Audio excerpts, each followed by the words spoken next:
Kabilang ang milyon-milyong Pilipino sa mga binigyan ni Pope Francis ng pag-asa dahil sa kanyang naging buhay at mga salita. Ayon kay Pope Francis, isa sa mga hindi malilimutang sandali ng kanyang buhay ay ang kanyang pagbisita sa Pilipinas, 10 taon na ang nakakaraan. Atin itong balikan sa Balitang A to Z ni Ace Cruz.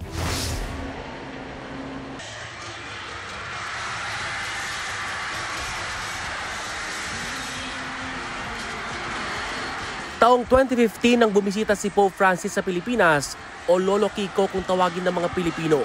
Mainit siyang sinalubong ng dating Pangulong si Benigno Aquino III at humigit kumulang 7 milyong Pinoy.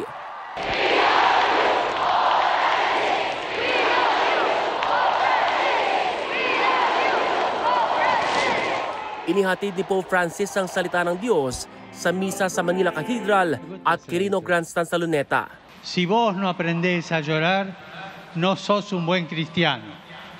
If you don't learn how to cry, you can't be good Christians.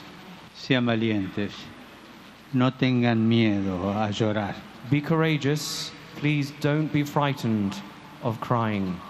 Hindi nakalimutang bisitahin ni Pope Francis ang mga biktima ng Bagyong Yolanda sa Leyte. Hinikayat niya mga nakaligtas sa sakuna na patuloy na magtiwala sa Panginoon. Sa isang interview, sinabi ni Pope Francis na isa ito sa mga sandaling hindi niya malilimutan. Anya, ang makita ang mga Pilipinong nananatiling matatag sa kabila ng mga sakuna ay pambihirang pagkakataon. Sa pagpanaw ni Pope Francis, hinikayat ng Catholic Bishops' Conference of the Philippines ang simbahang Katolika na patunugin ang mga kampana at ipagdasal si Pope. Nakiramay din si Pangulong Ferdinand Marcos Jr. sa Catholic community. Kinilala ng Pangulo ang mga aral na dala ng makabuluhang buhay ni Pope Francis sa sambayanang Pilipino. Para sa Balitang A to Z, Ace Cruz.